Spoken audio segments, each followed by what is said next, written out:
Hello दोस्तों, आपके अपने चैनल नेक्स्ट सेवन नॉलेज में आप सभी का एक बार फिर से स्वागत है। जनरल साइंस का ये हमारा टॉपिक है। लेक्चर नंबर सेकंड हम लोग डिस्कस करने आ चुके हैं। इससे पहले हमने जनरल साइंस पर लेक्चर नंबर फर्स्ट देख लिया है। यदि आप किसी भी एग्जाम की प्रिपरेशन कर रहे हैं, चाहे वो एसएससी हो, चाहे यूपीएससी हो, एमपीपीएससी, बैंकिंग, सीजीएल, सीएचसीएल, किसी भी एग्जाम की स्टेट एग्जाम की तैयारी कर रहे हैं, तो आप लोगों को जनरल साइंस के पोर्सन से क्वेश्चन पूछे जाते हैं, तो आप लोग उसको ईजिली अटैम्प्ट कर सकें तो ये वीडियो वॉचिंग कीजिए। इस वीडियो पर हम लोग डिटेल डिस्कशन देखेंगे, ताकि यदि क्वेश्चन बनता है तो आप लोग इजीली अटैम्प्ट कर सकते हैं। चैनल पे पहली बार हैं तो चैनल को सब्सक्राइब कर दीजिए, क्योंकि हम जनरल साइंस डिस्कस करेंगे। इससे पहले भी हमने बहुत से वीडियो डिस्कस कर चुका है, वो नहीं देखा तो प्लेलिस्ट में जाकर वॉच कर सकते हैं। तो पहला, भौतिक राशियों में राशियाँ दो प्रकार की होती हैं। एक होती है अदिश राशि और दूसरी होती है हमारी सदिश राशि।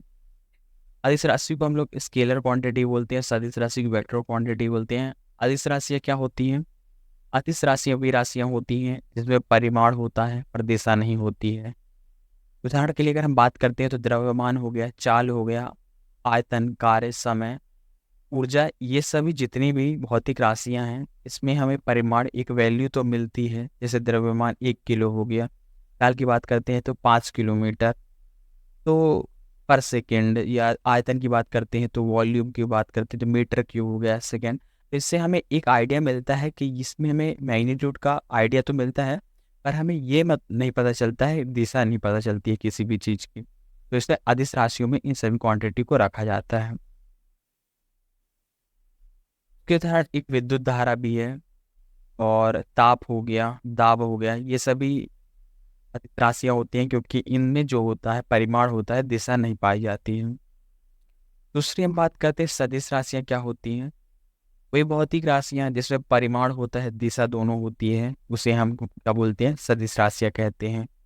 जो कोई योग के निश्चित नियमों के अनुसार जोड़ी जा सकती हैं, उन्हें हम सदिश राशियाँ कहते हैं। जैसे कि वेग की बात करते हैं, विस्थापन हो गया, बल हो गया, त्वरण, तो इन सभी में क्या होता है, हमें अ, परिमाण के साथ साथ दिशा का भी जानकारी मिलती है। जिससे अगर हम बात करते हैं वेग, वेग क्या होता है? दूरी बटे समय वेग कहलाता है। अगर मान लें हम 5 किलोमीटर पर सेकेंड की तरफ से चल रहे हैं, 5 किलोमीटर पर मिनट की स्पीड से चल रहे हैं, तो इससे हमें बताता है कि परिमाण क्या है, और इससे हमें दिशा की भी आइडिया लगता है कि हम किस दिशा में चल रहे हैं। अब हम बात करते हैं सेकेंड, दूरी क्या होती है। जैसे किसी दिए गए समयांतराल में वस्तु के द्वारा तय किए गए मार्ग की लंबाई को दूरी कहते हैं। यह एक अदिश राशि होती है, यह सदैव धनात्मक होती है। तो दूरी एक अदिश राशि है, पहला पॉइंट। दूसरा, ये हमेशा धनात्मक होती है, अर्थात दूरी, कभी आपने ये नहीं सुना होगा कि -5 किलोमीटर या -3 किलोमीटर। हमेशा ये दूरी जो होती है धनात्मक होती है। और ये दूरी क्या होती है? इसी समय अंतराल में तय की गई मार्ग की लंबाई। जैसे कि आप लोग यहाँ पर एग्जाम्पल के लिए देख सकते हैं कि अगर पॉइंट ए की अगर मैं बात करता हूँ, तो पॉइंट ए से 4 मीटर पर क्या है? Point B. और पॉइंट बी से 3 मीटर पर ये है।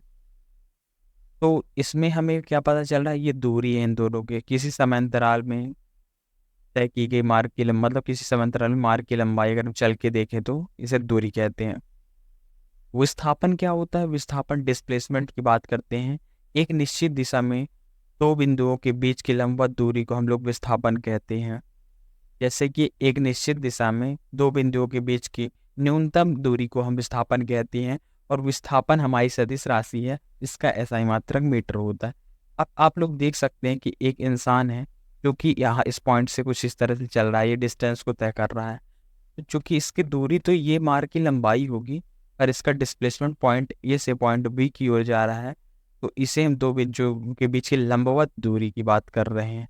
इसलिए हम लोग ये बोल सकते हैं मिनिमम दूरी होती है किसी दो बिंदुओं की, विस्थापन कहलाता है। विस्थापन धनात्मक हो सकता है, ऋणात्मक हो सकता है, शून्य भी हो सकता है। अगर कोई इंसान यहाँ से चल कर आता है और फिर वापस इसी पॉइंट पे आ जाता है, हम इसे ये कह सकते हैं कि उसके द्वारा विस्थापन 0 रहा है। वेग की बात करते हैं तो वेलोसिटी किसी वस्तु के विस्थापन की दूरी, विस्थापन मतलब किसी वस्तु के विस्थापन की जो दर होती है, वो या एक निश्चित दिशा में प्रति सेकंड वस्तु के द्वारा तय की गई दूरी को हम लोग वेग कहते हैं। कैसे समझते हैं इस चीज को? तो विस्थापन की दर, अगर मैं बोलता हूँ कोई व्यक्ति मीटर प्रति सेकंड से चल रहा है, रुकिए।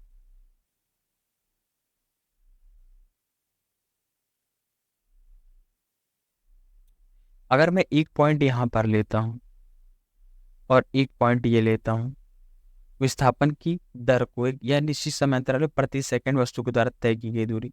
अगर एक सेकंड में कोई वस्तु यहाँ पर पहुंचती है, दूसरे सेकंड पर यहाँ पर, तीसरे सेकंड में तो यहाँ पर, तो प्रति सेकंड वस्तु के द्वारा तय की गई दूरी को हम लोग वेग कहते हैं। वेग जो होता है किसी भी इस दूरी को तय किए गए समांतराल जितना भी लगता है, ये एक हमें औसत दूरी होती है। यह एक सदिश राशि होती है और इसका एसआई मात्रक जो होता है मीटर पर सेकंड। हमने अभी देखा है 1 मीटर प्रति सेकंड की तरह से चल रहा है कोई व्यक्ति, वेग कितना होगा, 1 होगा। कैलकुलेशन के लिए हम लोग देख सकते हैं कि एक कार है, एक डिस्टेंस से इस डिस्टेंस तक जा रही है, स्पीड हम लोग बोलते हैं। तो distance time per unit time, distance per unit time को हम लोग वेग कहते हैं। त्वरण क्या होता है, एक्सीलरेशन, किसी वस्तु के वेग में परिवर्तन की दर को, वेग में परिवर्तन का जो भी दर होती है, जैसे कि कोई वस्तु 4 मीटर पर सेकंड से चल रही है और फिर 2 मीटर पर सेकंड की स्पीड से चलने लगी, तो ये इसका जो एवरेज होगा वह त्वरण कहलाएगा। जैसे कि वैसा आई मात्रक मीटर पर सेकंड स्क्वायर होता है इसका मात्रक, और यदि समय के साथ वस्तु का वेग घटता है तो त्वरण ऋणात्मक होता जाता है, जिसे हम मंदन कहते हैं। रिटार्डेशन एक मोस्ट इम्पॉर्टेंट पॉइंट है।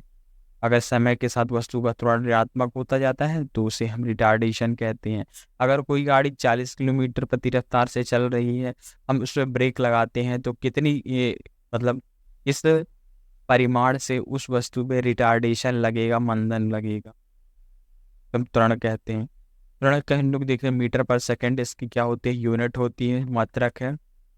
वृत्तीय गति क्या कहलाती है, सर्कुलर मोशन। जब कोई वस्तु किसी वृत्ताकार मार्ग पर गति करती है तो उसकी इस गति को हम वृत्तीय गति कहते हैं। उदाहरण की बात करते हैं तो एक गोला है, ये सर्कल है, ये इसका सेंटर है। अगर इस पर कोई वस्तु क्या कर रही है, टक्कर लगा रही है, तो इसे ही हम वृत्तीय गति कहते हैं। यदि वह एक समान चाल से गति करती है तो उसकी इस चाल को हम लोग क्या बोलते हैं, एक समान वृत्तीय गति कहते हैं। और यदि वह एक समान गति से नहीं चलती है तो उसे हम क्या बोलते हैं, असमान वृत्तीय गति बोलते हैं। वृत्तीय गति एक त्वरित गति होती है क्योंकि वेग की दिशा प्रत्येक बिंदु पर बदलती है। त्वरित मतलब होता है कि इसे इंस्टेंट ऑफ टाइम की बात की जा रही है, क्योंकि प्रति सेकंड जो होता है किसी वस्तु का वेग बदल सकता है। आप लोग यहाँ पर देख सकते हैं डायग्राम से, एक कण है जो किसी इस तरह से घूम, प्रति कण 1 सेकंड पे यहाँ पर कण है और दूसरे सेकंड अगर यहाँ पर है तो हर सेकंड इसकी क्या हो सकती है, गति बदल सकती है। कोणीय वेग क्या कहलाता है, कोणीय वेग की देख लेते हैं। कोणीय वेग एंगुलर वेलोसिटी क्या होती है, वृत्ताकार मार्ग पर गतिशील कण को वृत्त के केंद्र से मिलाने वाली रेखा 1 सेकंड में जितने का कोण बनाती है वो उसे कण को कोणीय वेग कहते हैं। एक बार और देखते हैं, वृत्ताकार मार्ग पर, यह है वृत्ताकार मार्ग, ठीक है। वृत्ताकार मार्ग पर गतिशील कण को वृत्त के केंद्र से मिलाने वाली, मतलब वृत्ताकार मार्ग पर गतिशील कण को वृत्त के केंद्र से, यहाँ पर देख सकते हैं आगे वृत्ताकार मार्ग पर, यह है वृत्ताकार मार्ग, यहाँ पर कण को इसके केंद्र से मिलाने वाली रेखा 1 सेकंड में जितने का कोण इसके सेंटर पर बनाती है, ये जैसे कि डेल्टा टी की बात करते हैं, उसे हम कोणीय वेग कहते हैं। डेल्टा टी मतलब बोलता है कोई कोण बनाया गया 1 सेकंड में, तो पर सेकंड कितना कोण सेंटर पर बनाता है कोई कण, तो हम उसे क्या बोलते हैं, कोणीय वेग कहते हैं।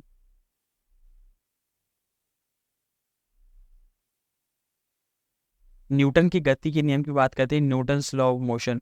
भौतिकी के पिता कौन है, न्यूटन है। इनका जन्म 1687 में, सॉरी सन 1687 में इन्होंने अपनी पुस्तक में, जन्म इनका इससे पहले हुआ था, और इन्होंने अपनी पुस्तक प्रिंसिपिया में, एक इनकी पुस्तक थी, उसमें सबसे पहले गति का नियम प्रतिपादित किया था। एक इम्पॉर्टेंट क्वेश्चन बन सकता है कि किस पुस्तक पर सबसे पहले न्यूटन ने अपनी नियम को प्रतिपादित किया था गति के, तो एक इस बुक का नाम क्या है, प्रिंसिपिया, आप लोग याद रख सकते हैं।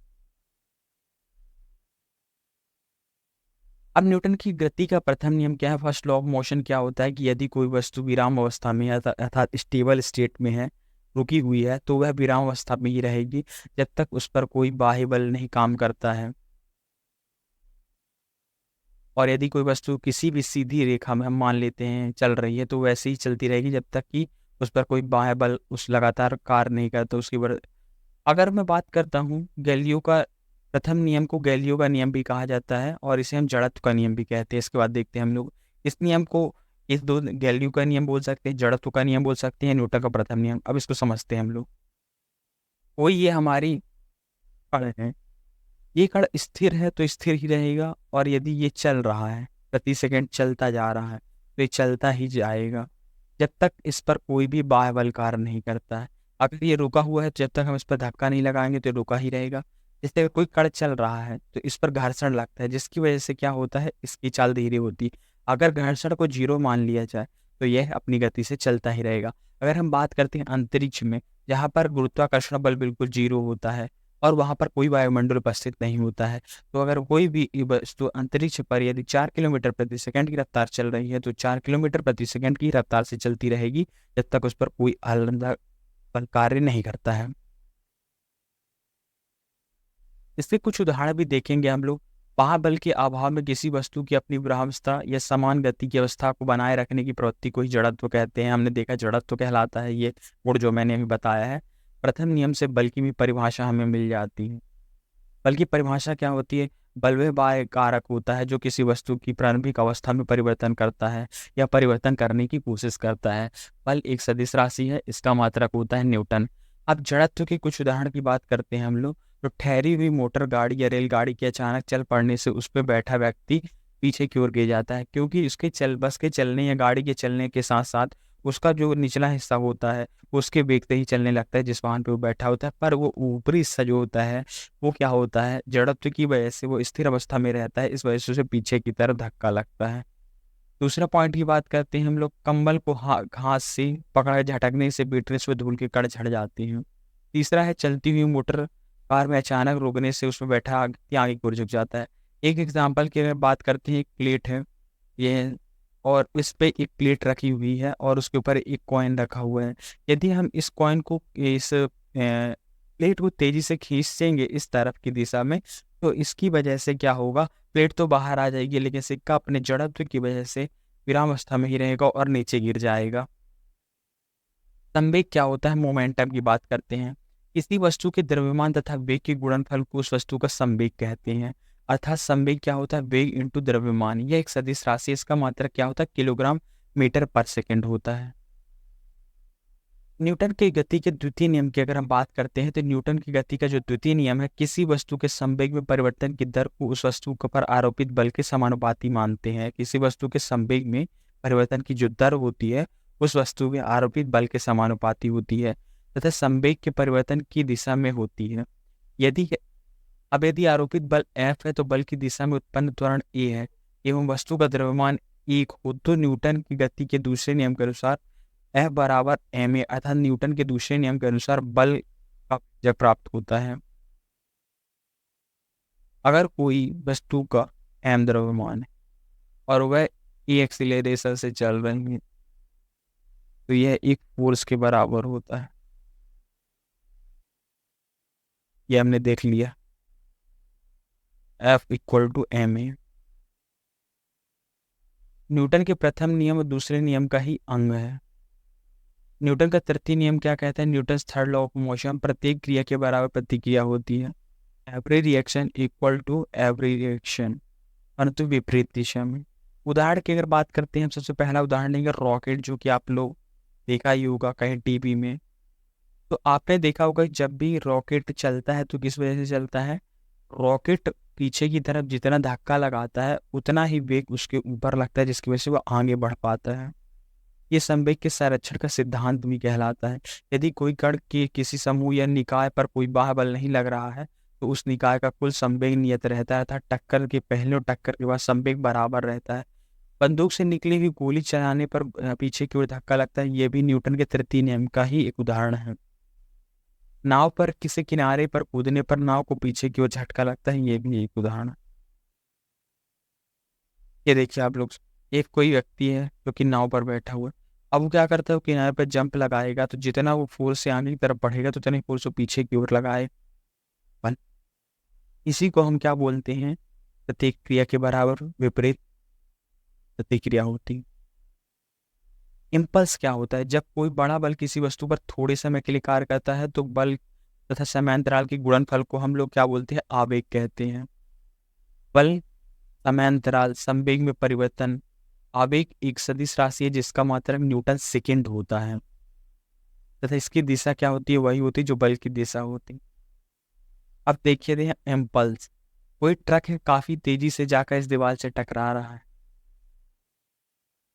अर्थात कोई भी बल बहुत कम समय के लिए लग रहा है, इसे ही हम आवेग कहते हैं। नेक्स्ट है सेंट्रीफ्यूगल फोर्स, जिसे हम अभिकेंद्रीय बल बोलते हैं। जब कोई वस्तु किसी वर्ताकार मार्ग पर चलती है तो उस पर एक बल कार्य करता है केंद्र की ओर, और इस बल के भी हम अभिकेंद्रीय बल कहते हैं। इस बल के अभाव में वस्तु वृत्ताकार मार्ग पर नहीं चल पाएगी। बात करते हैं सेंट्रीफ्यूगल फोर्स। ये सेंटर है किसी, इसका किसी वृत्त का, कोई वस्तु है, ये चल रही है वृत्ताकार मार्ग पर, तो ये क्या करेगी, अगर मैं इसे एक रस्सी से बांध देता हूँ तो यह अभिकेंद्रीय बल इस क्या करेगी, बल केंद्र की ओर लगता है, जिसकी वजह से ही वह घूम पा रही है, अन्यथा वो नहीं घूम पाएगी। जैसे आप लोग साइकिल चलाते हैं, जब भी आप साइकिल को मोड़ते हैं तो आप क्या बोलते हैं, अंदर की ओर झुक जाते हैं। यह एक उदाहरण है अभिकेंद्रीय बल का, जिसकी वजह से यह जब बल अंत से एक, अगर ये माना जाए कि आप एक वृत्त की चारों ओर चक्कर लगा रहे हैं तो आप उसको चक्कर लगाने के लिए उसके केंद्र की ओर झुकेंगे, जिसकी वजह से ही अगर आप चक्कर लगा पाएंगे, अन्यथा आप गिर जाएंगे बाहर की ओर। यदि कोई द्रव्यमान पिंड बी चाल से त्रिज्या के वृत्ताकार मार्ग पर चल रहा है आर, तो उस पर कार्यरत वृत्त की केंद्र की ओर आवश्यक अभिकेंद्रीय बल एफ होता है, जिसका मान अगर मैं बात करता हूँ वो क्या होता है, एम बी स्क्वायर होता है, 1/2 एम बी स्क्वायर होता है। अब केंद्रीय बल क्या होता है, सेंट्रीफ्यूगल फोर्स अब केंद्रीय बल कहलाता है, और हम सेंट्रीपेटल फोर्स कहलाता है अभिकेंद्रीय बल। अभिकेंद्रीय बल अंदर की ओर लगता है, और जो होता है हमारा अपकेंद्रीय बल बाहर की ओर लगता है, जिसे हम सेंट्रीफ्यूगल फोर्स कहते हैं। उदाहरण के लिए अगर बात करते हैं, जड़त्व फ्रेम में न्यूटन के नियमों को लागू करने के लिए कुछ ऐसे बलों की कल्पना करिए इनमें परिवेश में किसी पिंड से संबंधित नहीं किया जा सकता। ये बल छदम या जड़त्वीय बल कहते हैं। अगर मैं बात करता हूँ, एक सर्कल है का केंद्र है, यहाँ से कोई मोटर व्हीकल आ रहा है, इस पे चक्कर लगाता है तो बाहर की ओर बल लगता है जो उसे क्या करता है, बाहर की ओर खींचने का प्रयास करता है। यही बल हमारा अभिकेंद्रीय बल कहलाता है। इसी वृत्ताकार मार्ग पर परिक्रमा करती हुई वस्तु के ऊपर जितना बाहरी बल लगता है उसे हम अपकेंद्रीय बल कहलाते हैं। इस अपकेंद्रीय बल को किसके द्वारा कम किया जाता है, अभिकेंद्रीय बल। अर्थात जब हम कोई भी साइकिल चलाएंगे तो हमारी तरफ एक बाहर का फोर्स लगेगा जिसे हम सेंट्रीफ्यूगल फोर्स कहेंगे, को काउंटरएक्ट करने के लिए, रोकने के एक सेंट्रीपेटल फोर्स अंदर की ओर लगता है, जिससे हम क्या बोलते हैं, संतुलन की अवस्था में बने रहते हैं। वृत्तपथ पर गतिशील वस्तु पर कार्य करने वाले केंद्रीय बल की प्रतिक्रिया होती है, जैसे मौत के कुएं से में कुएं की दीवार पर मोटरसाइकिल पर अंदर की ओर क्रिया बल लगाती है, जबकि इसका प्रतिक्रिया बल मोटरसाइकिल के द्वारा कुएं की दीवारों पर बाहर की ओर लगाया जाता है। सेम वही एग्जाम्पल है जो मैंने आपको बताने की कोशिश। अब गुरुत्व केंद्र की बात करते हैं, centre of gravity most important point है। किसी वस्तु का गुरुत्व केंद्र वह बिंदु होता है जहां वस्तु का समस्त भार कार्य करता है, चाहे वस्तु किसी इस अवस्था में रखी हो। वस्तु का भार गुरुत्व केंद्र से नीचे की ओर कार्य करता है, अतः गुरुत्व केंद्र पर वस्तु के भार के बराबर ऊपरी मुख बल लगातार कार्य करता रहता है। उदाहरण की अगर मैं बात करते हूँ, अगर हम पृथ्वी का एग्जाम्पल लेते हैं, तो पृथ्वी का जितना भी द्रव्यमान है वो उसके सेंटर पर केंद्रित है। इसी की वजह से आपने देखा होगा कोई भी वस्तु ऊपर से नीचे की ओर ही गिरती है, ना कि नीचे से ऊपर की ओर, क्योंकि सेंटर पर एक क्या होता है, सेंटर ऑफ ग्रेविटी जो होती है पृथ्वी की गुरुत्व केंद्र की ओर उसे खींचती है।